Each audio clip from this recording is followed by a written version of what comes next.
ఒకటి అయితే ఖచ్చితంగా వచ్చే కార్యక్రమం, ఖచ్చితంగా ఏదో ఒకటి వచ్చే కార్యక్రమం అయితే ఖచ్చితంగా జరుగుతుంది. అమ్మా దయచేసి అందరు కూర్చోండి. అన్నా అక్క అంతా కూర్చోండి. కూర్చొని మీకు అందరికి చక్కగా అవకాశం ఇస్తారు. అన్న మన బాధలు వినడానికి, మన కష్టాలు వినడానికే వచ్చారు. అందరు కూర్చోండి. హలో హలో, నేను బొబ్బా హనుమంతరావుని, మంగళగిరి రత్నవాల చెరువు. నా పేరు బొబ్బా హనుమంతరావు. వైఎస్ఆర్ అంటే బొబ్బా హనుమంతరావు. నాకు 24,000 వస్తుంది. గత ప్రభుత్వంలో నాకు పింఛన్ ఇవ్వాల. జగనన్న వచ్చాక నాకు పింఛన్ ఇచ్చాడు. 24,000 వస్తుంది. 45 సంవత్సరాలు మా వారికి 18,000 వస్తుంది.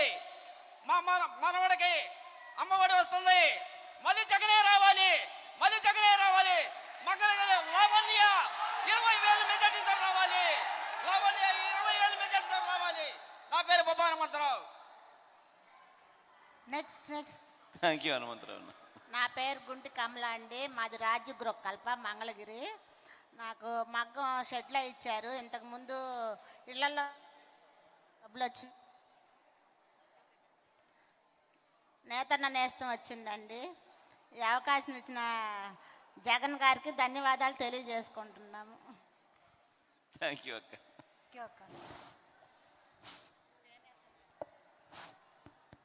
హలో హలో, మాట్లాడండి అమ్మా.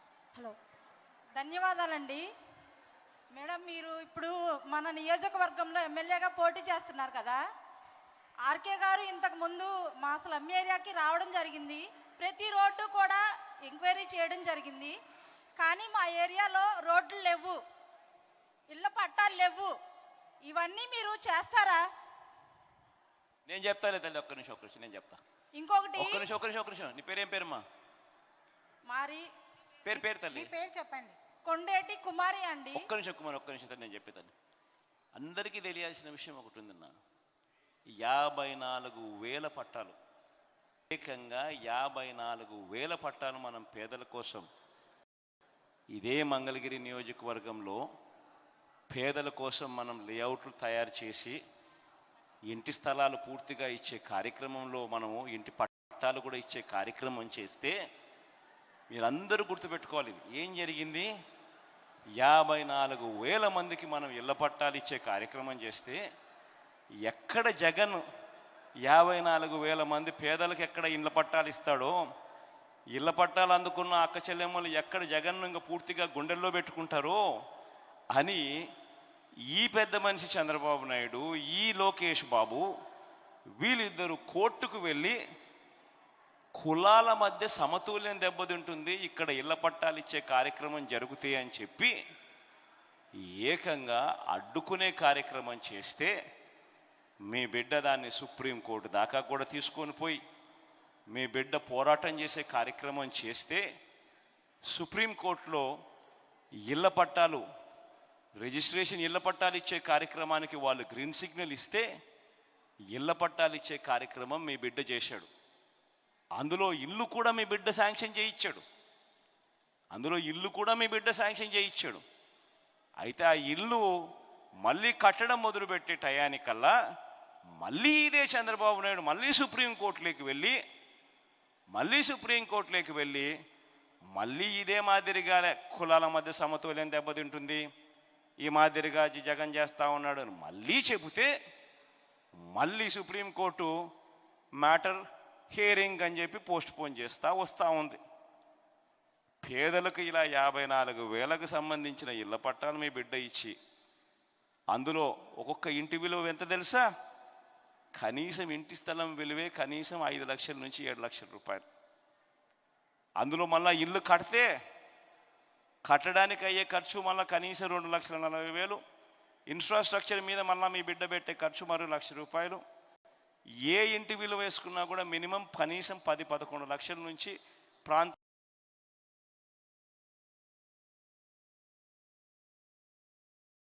బట్టి 15 లక్షల దాకా పలికే పరిస్థితి నుంచి మీ బిడ్డ ప్రతి అక్క చెల్లెమ్మ చేసే ఆస్తి మీ బిడ్డ పెట్టాలనుకుంటే అడ్డుకునిందెవరు?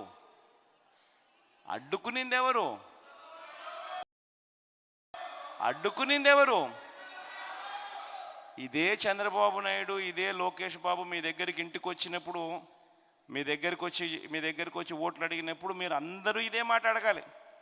54,000 మందికి అన్న ఇంటి పట్టాలు ఇచ్చే కార్యక్రమం చేస్తే నీకు బుద్ధి జ్ఞానం ఉందాయా, ఎందుకు అడ్డుకున్నావయ్యా అని చెప్పి ఖచ్చితంగా అందరు ఖచ్చితంగా అడగాలి.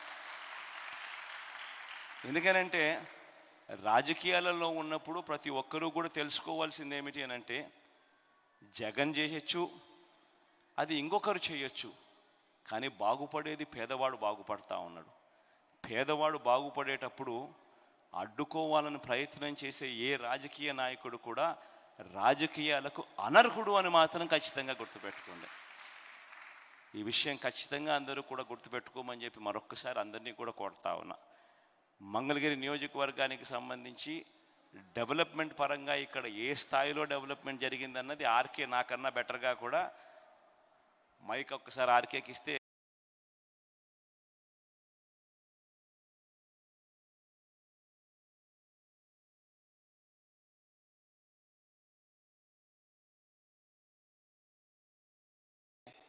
ఏ స్థాయిలో ఇక్కడ ఈ ప్రాంతంలో డెవలప్మెంట్ జరిగిందనేది ఆయన బాగా కులంకుషంగా కూడా ఆయన చెప్పడం మొదలు పెడతాడు.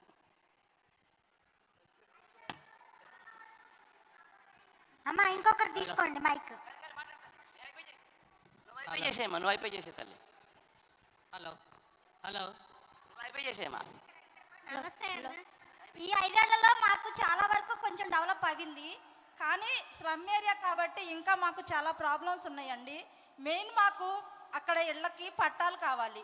ఇంకొకటి మా చేనేత కార్మికులకి కూడా ప్రతి నెల 100 యూనిట్లు విద్యుత్తు ఉచితంగా ఇవ్వాలని ఇది ఎప్పటి నుంచో అడుగుతున్నదండి. కానీ ఎవరు కూడా ప్రభుత్వం దృష్టికి తీసుకురాలేదు. ఎలక్షన్ టైంలో చెప్పారు చాలామంది ఇదివరకు కూడా. అది కూడా మీరు కొంచెం మాకు అమల్లో పెడితే మాకు ఇంకా సపోర్ట్ చేసిన వాళ్ళు అవుతారు. మీ మీద చాలా గౌరవం ఉంది మాకు. అందుకనే నేరుగా ఈ విషయాన్ని మీ దృష్టికి తీసుకురావడం జరుగుతుంది. అలాగే చేనేత కార్మికులకి మా రత్నాల చెరువులో కూడా చాలామంది చేనేత మగ్గాలు తయారు చేసుకొని నేసుకునే వాళ్ళే ఉన్నారండి. చిన్న చిన్న ఇళ్లలో వాళ్ళకి ఆ సౌకర్యం లేక అద్దె మగ్గాలు నేసుకుంటున్నారు. ఇప్పుడు మీరు మాకు లబ్ధి పొందే 24,000 చాలామందికి రావట్లేదు. అందుకని మీ హయాంలో వాళ్ళందరికీ కూడా అదే రత్నాల చెరువులో సొంత మగ్గాలు నేసుకునే విధంగా వాళ్ళకి షెడ్లు కట్టించి ఇవ్వాలని కూడా మీ అందరికి తీసుకొస్తున్నాను. కాబోయే ఎమ్మెల్యే గారు మీరు ఇది దృష్టిలో పెట్టుకొని మీరు గెలిచిన తర్వాత అందరికీ కూడా మీరు మాకు చేసి పెట్టాలని అయితే మరీ కోరుకుంటున్నాను. మీ పేరేం పేరు తల్లి? పేరేం పేరమ్మా? పేరు చెప్పుపా. కుమార్ తల్లి. ఒక్కటే మా అందరికీ తెలియాలి తల్లి. కూర్చోతే చెప్తా, అందరికీ చెప్తాను. ఇప్పుడు ఒకటేందంటే అమ్మా, అబద్ధాలు ఆడడం తప్పు, మోసం చేయడం ధర్మం కాదు. ఏదైనా కానీ మన ప్రభుత్వం ఏదైతే చేయగలుగుతుందో అది మేనిఫెస్టోలో క్లియర్గా చెప్తాం. క్లియర్గా చెప్పిన ప్రతి అంశము కూడా, మేనిఫెస్టోలో చెప్పిన ప్రతి అంశము కూడా ఈరోజు ఏకంగా 99% హామీలు. చంద్రబాబు నాయుడు మాదిరి 2% కాదు తల్లి, ఏకంగా 99% హామీలు ఏకంగా నెరవేర్చి కూర్చోమ్మ తల్లి. ఏకంగా 99% హామీలు నెరవేర్చి ఈరోజు మళ్ళీ మీ ఆశీస్సు కొంతమంది నాకు కూడా ఇయ్యాలనే ఉంది. మగ్గానికి సంబంధించి అద్దె మగ్గంలో ఉన్న వాళ్ళకైనా కూడా ఇవ్వాలని నాకు ఉంది. కానీ అలా చేయగలుగుతామా? ఎందుకనంటే ఎవరు అద్దె మగ్గంలో ఎవరు ఉంటున్నారు, ఎవరు వాడుకుంటున్నారు అనేది ఎలా చెప్పగలుగుతావు? ఈరోజు నువ్వు ఉంటావు, రేపొద్దున ఇంకొక ఆయన వస్తుంది, రేపొద్దున ఇంకొకరు వస్తారు, రేపొద్దున ఇంకొకరు వస్తారు. ఏ రకంగా చెప్పగలుగుతాము? దీనివల్ల ఏమవుతుందనంటే దగ్గరగా ఉన్నవాళ్ళు, అధికార పార్టీకి దగ్గరగా ఉన్నవాళ్ళు ఎక్కువ దోచేసుకుంటారు, చేసేవానికి అర్థం కాదు. అందుకనే ఏ పాలసీ చేసినా కూడా ట్రాన్స్పరెంట్గా ఉండాలమ్మా, పారదర్శకంగా ఉండాలి. అందుకనే మనం చెప్పిన పాలసీ ఏంది? మగ్గమున్న ప్రతి ఇంటికి, వాళ్ళు తెలుగుదేశం కానీ, వాళ్ళు ఇంకో పార్టీ కానీ మీ బిడ్డ చూసేవాడు కాదు. మీ బిడ్డ, మీ అన్న, మీ తమ్ముడు మాత్రం పేదవానికి అవసరం ఉన్నప్పుడు మాత్రం ఏం చేయాలో అది చేసేవాడు. కాబట్టి ట్రాన్స్పరెంట్గా పారదర్శకంగా మీ ఇంట్లో మగ్గం ఉండి ఏ ఒక్కరికైనా కూడా రాని పరిస్థితి ఏదైనా ఉంది అని అంటే ఎస్, సచివాలయం వ్యవస్థ తప్పు, వాలంటీర్ వ్యవస్థ తప్పు, వీటి అన్నిటిని నడుపుతా ఉన్న మీ బిడ్డది కూడా తప్పు అవుతుంది. కాబట్టి వాటి విషయంలో మాత్రం మీ బిడ్డ అకౌంటబిలిటీ తీసుకుంటాడు. మీ బిడ్డ అటువంటి తప్పులు ఎక్కడైనా పొరపాటున జరిగి ఉంటే రిపేర్ చేసే కార్యక్రమం కూడా ఖచ్చితంగా చేస్తాడు. కానీ అద్దె అనేసరికి అది మనమంతకు మనమే చెడగొడతాం, వ్యవస్థనే చెడగొడతాం. ఇప్పుడు అధికార బడికి దగ్గర ఉన్న నేను ఉన్నానంటాడు, నేను చేస్తానంటాడు, నెక్స్ట్ రేపు నెలకు వచ్చేసరికి ఇంకోడు అంటాడు. ఎవడు చేసినాడని చెప్పలేం. కాబట్టి దానికి నాకు కూడా చేయాలనే ఉంది. అందుకని నేను 24,000 ఎందుకు ఇస్తా ఉన్నా? 5 సంవత్సరాలలో 24 × 5 అని అంటే 1,25,000 ఇస్తా ఉన్నాం. ఈ డబ్బుతో ఎవరైనా మగ్గం కొనుక్కోవచ్చు, కొనుక్కొని వాళ్ళ ఇంట్లో ఎవరైనా పెట్టుకోవచ్చు, వాళ్ళ ఇంట్లో మగ్గం పెట్టుకోవచ్చు నిజంగానే కూడా. సో అది ఫెసిలిటేట్ చేసే కార్యక్రమం మనం చేస్తూ ఉన్నాం. ఎందుకంటే వాళ్ళకందరికీ కూడా ఫెసిలిటేట్ చేయడం వల్ల వాళ్ళందరికీ కూడా పెట్టుకునే అవకాశం మనం ఇస్తూ ఉన్నాం. డబ్బులు ప్రతి సంవత్సరం ఇస్తున్నాం, ఎక్కడ ఒక్క సంవత్సరం కూడా ఎగరగొట్టలేదు. ప్రతి సంవత్సరం ఇస్తూ మంచి చేస్తూ ఉన్నాం, ఎందుకంటే ఫెసిలిటేట్ చేస్తూ ఉన్నాం. కాబట్టి ఫెసిలిటేట్ చేయించే కార్యక్రమం చేయాలి. ఇక మిగిలిన వాళ్ళందరికీ 54,000 మందికి ఇళ్ల పట్టాలు ఎలాగో ఇస్తాం. ఆ ఇళ్ల పట్టాలు ఇచ్చినప్పుడు అందులో ఇంటికి సంబంధించిన శాంక్షన్ కూడా మనమే చేయిస్తూ ఉన్నాం. కాబట్టి ఖచ్చితంగా వాళ్ళు దాంట్లో ఇల్లు కట్టుకోగలుగుతారు.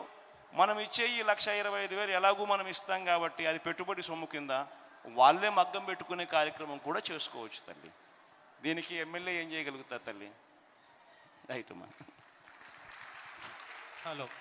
హలో నమస్కారం సార్.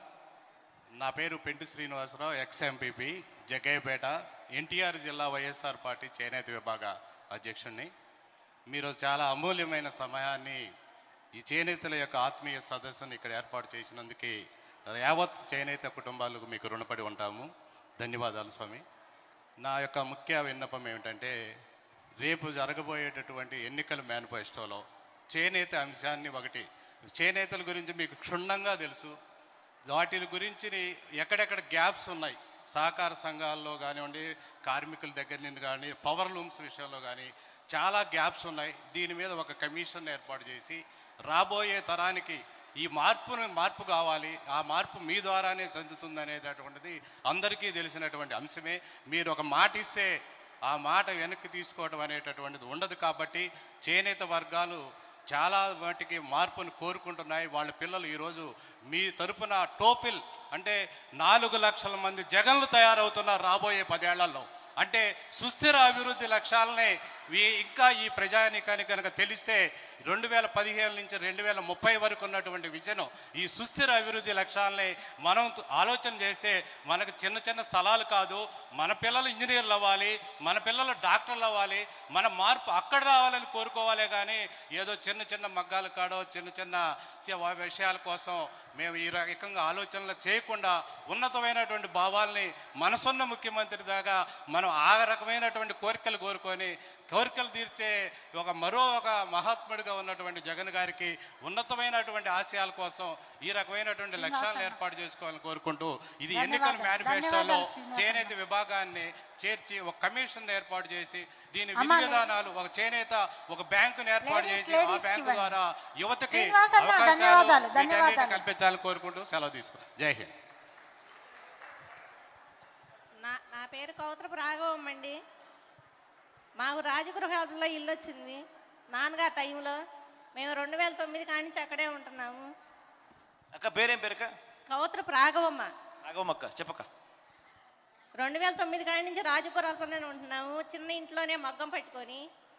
మా ఆర్కే గారు వచ్చిన తర్వాత ఆయన గారు మా ఇల్లు చూసి, ఇంట్లో మగ్గాన్ని చూసి వీళ్ళు ఎంత ఇబ్బంది పడుతున్నారని చెప్పేసి షెడ్లు మొదలుపెట్టి మాకు మగ్గం ఇచ్చారు. ధన్యవాదాలండి మీకు. మా చేనేత అయ్యొత్తని చేనేత పింఛన్ వస్తుంది, బాగానే ఉందండి మాకు.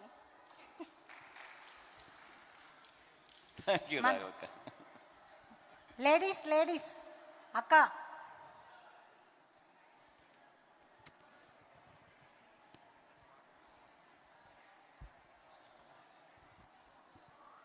అన్నా నమస్తే అన్న. మాది ఎన్టీఆర్ జిల్లా జగ్గపేట అన్న. మీ పరిపాలన చాలా బాగుందన్న. మనకి 175 సీట్లు, ఎంపీ సీట్లు 25, మన ఘన విజయం సాధించబోతున్నాం అన్న. మళ్ళా మన జగన్మోహన్ రెడ్డి గారు ముఖ్యమంత్రి లావణ్య గారు ఇక్కడ మనకి ఎమ్మెల్యే గారు గెలుస్తున్నారు. అదొకటన్నా చిన్న విన్నపం అన్న, మా పద్మశాలీలకి 50 సంవత్సరాలకి పింఛన్ ఇవ్వాల్సిందో కోరుతున్నాను అన్న. థ్యాంక్ యూ అన్న. అమ్మ మంగళగిరి వాళ్ళు ముందర ఉన్నారు, వాళ్ళకి ఇవ్వండి మైక్.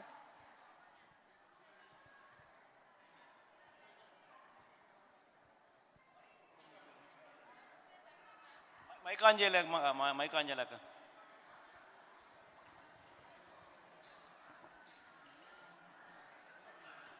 నమస్తే జగనన్న, ఇంత దగ్గరగా మిమ్మల్ని చూడటం చాలా ఆనందంగా ఉంది. మీరు చేకూరుస్తున్న పథకాలన్నీ కూడా చాలా బాగున్నాయి. వృద్ధులకి ఇంటికి వచ్చి ఉదయాన్నే పెన్షన్ పిలిచి ఇవ్వటం కానీ చాలా బాగుంది. అది వరకు రోజుల్లో ఈ సచివాలయ వ్యవస్థ లేనప్పుడు మాకు ఏదైనా ఇబ్బందులు ఉంటే కనుక ఎక్కడికి వెళ్ళాలి ఏంటి అని అక్కడికి వెళ్ళిన తర్వాత ఒక కాగితం రాయటానికి గంటలు గంటలు క్యూలో నుంచున్న తర్వాత కూడా మాకు సరైన సమాధానమే వచ్చేది కాదు. కానీ ఈరోజు వాలంటరీ మా ఇంటికి వచ్చి మీకే సమస్యలు ఉన్నాయి, మీకు ఏది వచ్చింది ఏది రావట్లేదని మమ్మల్నే వచ్చి అడిగి రాసుకొని వెళ్తున్నారు. మీకు ఇది వచ్చిందమ్మా, ఇది మీకు వచ్చిందా లేదా అని కూడా అంతా ఎంక్వైరీ జరుగుతుంది. ఈ వ్యవస్థ అనేది మాకు చాలా బాగుంది. సచివాలయ వ్యవస్థ. పేరు చెప్పి మాట్లాడండి. విజయలక్ష్మి, మంగళగిరి అండి. ఈ సచివాలయ వ్యవస్థ అనేది మాకు చాలా బాగుంది. మా దగ్గరికి వచ్చి మా సమస్యల్ని తెలుసుకొని తీర్చడం అనేది చాలా ఇదిగా ఉంది. అలానే చాలామంది చదువుకోవటానికి అమ్మఒడి కానీ అలానే విద్యా దీవెన ఇవన్నీ కూడా చాలా ఉపయోగపడుతున్నాయి. దీనివల్ల కూలీ నాలి చేసుకునే ప్రతి ఒక్కళ్ళు కూడా వాళ్ళ పిల్లల్ని చదివించుకోగలుగుతున్నారు నేటి సమాజంలో. ఇవన్నీ లేకపోతే చదివించాలనే ఆశ ఉన్నా కూడా చదివించలేక వాళ్ళలాగే కూలీ నాలి చేసుకుంటూ ఉండాల్సిన పరిస్థితి. ఇంకొకటి, ప్రతి మనిషికి కూడా ముఖ్యమైనది ఆరోగ్యం. ఈ ఆరోగ్యం అనేది ఆరోగ్యశ్రీ ద్వారా 25 లక్షలు ఇవ్వటం వల్ల చాలా మంది కూడా చూపించుకోగలుగుతున్నారు. ఆరోగ్యపరంగా కూడా చాలా మేలు కలుగుతుంది. ఇవన్నీ పథకాలు. ఇంకొకటి, మన జగనన్న చెప్పింది చెప్పినట్టుగా చేసిన ఏకైక సీఎం. అన్ని పథకాలు ఆయన చెప్పిన నవరత్నాల్ని కూడా ఖచ్చితంగా అమలుపరిచిన సీఎం. కాబట్టి మళ్ళీ జగనన్నే రావాలి. జగన్మోహన్ రెడ్డి గారికి జై జగనన్న. అలానే డోక్రాలో రుణమాఫీ కూడా చంద్రబాబు నాయుడు రుణమాఫీ చేస్తా అని చెప్పాడు, కానీ ఏ రోజు కూడా చేసింది లేదు. కానీ జగనన్న వచ్చిన తర్వాత రుణమాఫీ, మాకు డోక్రా రుణమాఫీ కూడా జరుగుతుంది. రుణమాఫీ డబ్బులు కూడా మా అకౌంట్ లో పడుతున్నాయి. మా పిల్లలకి అమ్మఒడి వస్తుంది. ప్రతి ఒక్క ఫ్యామిలీలో మాకు ఈ పథకం రాలేదు, ఏ పథకం రాలేదు అన్న వాళ్ళు ఎవ్వరూ కూడా లేరు. రాలేదు అని చెప్పారు అంటే వాళ్ళు కావాలని చెప్పడమే అవుతుంది. అది అర్హత ఉన్న ప్రతి ఒక్కళ్ళకి కూడా పథకాలు అనేవి వచ్చినాయి. ఇంకోటి, జగనన్న కుల మతాలను చూసి లేకపోతే ఆ పార్టీ వాళ్ళ ఈ పార్టీ వాళ్ళ అని చూసి వేయటం అనేది చేయటం లేదు. అర్హత ఉన్న ప్రతి ఒక్కళ్ళకి కూడా వేశారు. ఇది చాలా గొప్ప విషయం. కాబట్టి మళ్ళీ జగనన్న రావాలి. మన అందరం కూడా లావణ్య గారికి ఓటేసి లావణ్య గారిని గెలిపించాలి మన మంగళగిరిలో. నాకు ఈ అవకాశం ఇచ్చినందుకు ధన్యవాదాలు. అక్క దయచేసి అందరు కూర్చోండి అమ్మా ప్లీజ్. అక్క ఒక్క నిమిషం, అందరు మాట్లాడొద్దు, ఇక్కడ అన్న మాట్లాడుతున్నారు. అమ్మ అక్క అంతా కూర్చోండి, అక్క వెనకాల అంతా కూర్చోండి. నా పేరు బిట్రా శ్రీనివాసరావు, నేను మంగళగిరి. ప్రాణదాత విద్యాదాత రాజశేఖర రెడ్డి గారు అయితే మరో విద్యాదాత మా జగనన్న.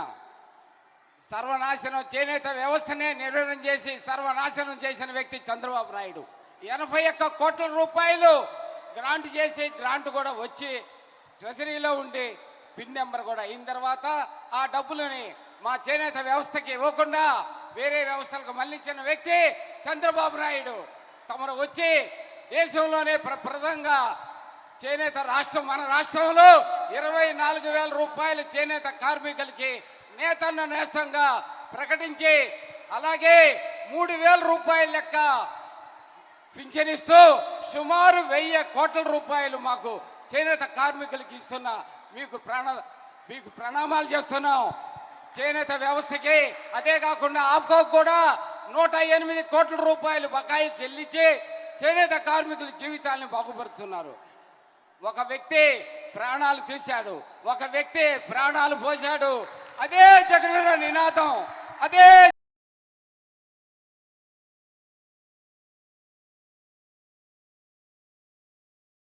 స్లిప్స్ ఎట్లా ఉన్నాయి కాబట్టి స్లిప్స్లో ఆ బాక్స్లో వేస్తే నా దగ్గరికి ఇంకా సలహాలు సూచనలు కూడా నా దగ్గరికి కూడా వస్తాయి. సమయాభావ కారణాలు ఉన్నాయి కాబట్టి ఎంతసేపు ఇచ్చినా కానీ తెగదు. అంతమందికి మైకులు ఇవ్వాలంటే అయ్యే పని కాదన్నది అందరూ కూడా ఆలోచన చేయమని చెప్పి అడుగుతా ఉన్నా. ఇంకా 2-3 మైక్ ఇద్దాము. తర్వాత కూర్చోండి అంతవరకు ఇంతవరకు కూర్చోండి అమ్మా.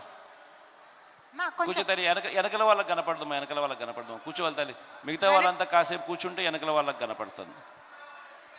మిగతా వాళ్ళంతా కూర్చోవాలమ్మ, కూర్చుంటేనే వెనకల వాళ్ళకి కనపడుతుంది. మాట్లాడండి. నా పేరు హేమలత, నేను మంగళగిరి నుంచి వచ్చాను. నాకు 2 ఆడపిల్లలు జగనన్న.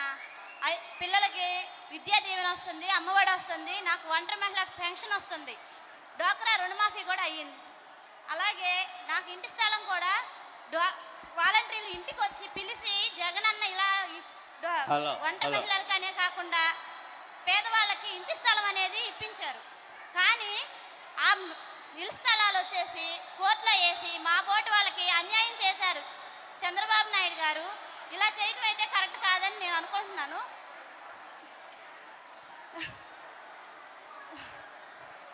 స్థలాలు జగనన్న మళ్ళీ మీరే రావాలి, మాకు అలాగే స్థలాలు ఇప్పించి మాకు ఇల్లు కట్టించి ఇవ్వాలని కోరుకుంటున్నాను. జగనన్న మళ్ళీ మీరే సీఎం అవ్వాలి, మీరే మా నమ్మకం. జై జగన్, జై జగన్. మొత్తం 54,000 మందికి ఇంటి స్థలాలు ఎవరికైతే ఇవ్వడం జరిగిందో, చంద్రబాబు నాయుడు గారు ఏదైతే అడ్డుకోవడం జరిగిందో వాళ్ళందరికీ కూడా చెప్తా ఉన్నాను, ఏదైనా కానీ సూర్యోదయాన్ని ఎవరు కూడా ఆపలేరు. పేదల జీవితాలు బాగుపడడం కూడా ఎవరు ఆపలేరు. మళ్ళీ రేపొద్దున మన ప్రభుత్వం వచ్చిన తర్వాత వీళ్ళందరికీ కూడా అక్కడే అవే ఇంటి స్థలాలు ఇప్పించే కార్యక్రమం జరుగుతుంది. ఒకవేళ పొరపాటున మీ బిడ్డ చేయలేకపోతే ఒక 6 నెలలు చూస్తాడు. దాని తర్వాత అవసరమైతే మళ్ళీ కొత్త స్థలాలు కొనిచ్చైనా సరే వీళ్ళందరికీ కూడా అక్కడ ఇచ్చే కార్యక్రమం చేస్తాం, ఖచ్చితంగా చేస్తామని చెప్తా ఉన్నా. ఇంత సమయాన్ని మనందరికీ కేటాయించిన జగనన్నకి ప్రత్యేకంగా చేనేతలందరి తరపున కూడా కృతజ్ఞతలు తెలియజేసుకుంటున్నామన్నా. మా చేనేత బిడ్డల అందరి బ్రతుకులు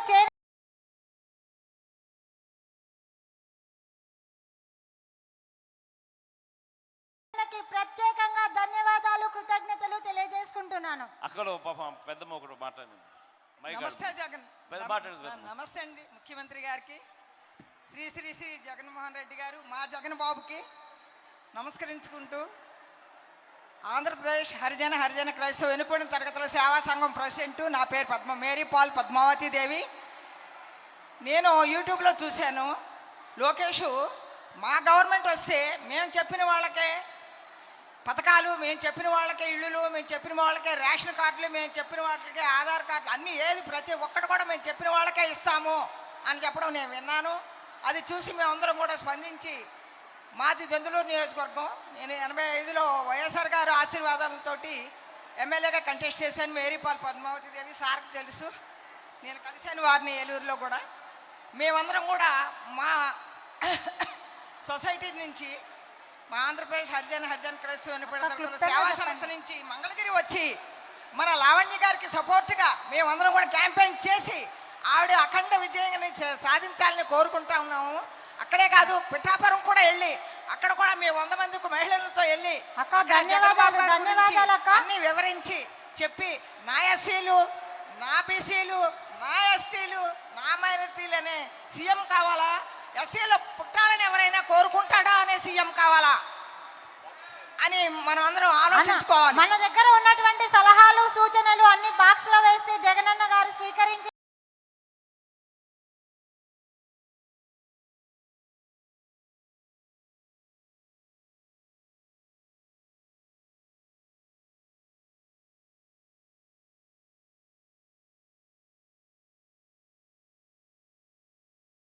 కోరుకుంటున్నాను.